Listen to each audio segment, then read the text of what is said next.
Hindi na umasa si Ramon na tanggapin ni Tanggol ang kanyang alok.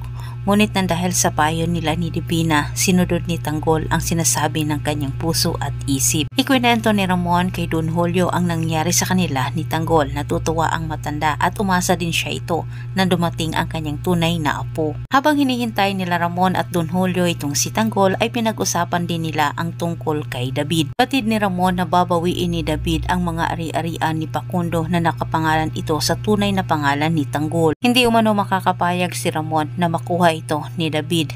Kailangan may gawin umano siya para maharangan ito. Pinahanap ni Ramon kay Franco itong si Attorney Vera. Nais ni Ramon na iparating kay Vera na pigilan ang paglipat umano sa pangalan ni David sa mga ari-arian ni Facundo. Sa kabilang banda, tuluyan ang nakalabas sa hospital itong si David at Rigor.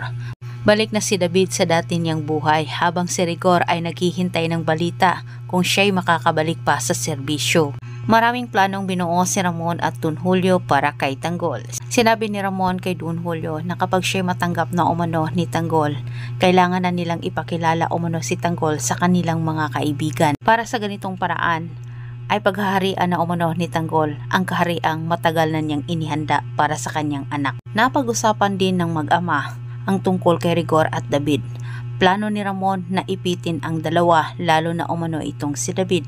Dagdag ni Ramon, mahirapan man siyang makakilos ngayon, lalo na't alam ng otoridad na siya'y buhay. Ngunit matagal na umanong pinaghandaan ni Ramon na dumating ang araw na iyon, kaya't si General ang gusto niyang ipalit sa pwesto ni Pacheco.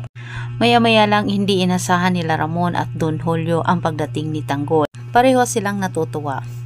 At tinapat naman ni Tanggol itong si Ramon na gusto umano niyang bigyan ng pagkakataon itong si Ramon na maging kanyang ama. Sobra-sobrang nagpapasalamat itong si Ramon sa ibinigay ni Tanggol na pagkakataon para sa kanya. Samantala, nagbago ang isip ni Santino. Imbis tutulungan niya ang kanyang ina para makalabas ito sa kulungan. Pero nang dahil sa panunulsol ni Rigor at David, nagbago ang isip ni Santino. Ngunit pinayuhan naman ni Roda itong si Tinding na gawin umano ang sinasabi ni Marites na tawagan umano si Tanggol at Ramon para hingian ng tulong. Samantala maraming pinag-usapan sila Tanggol, Ramon at Don Julio. Pero mas natutuwa itong si Ramon nang tinawag naman siya ni Tanggol na papa.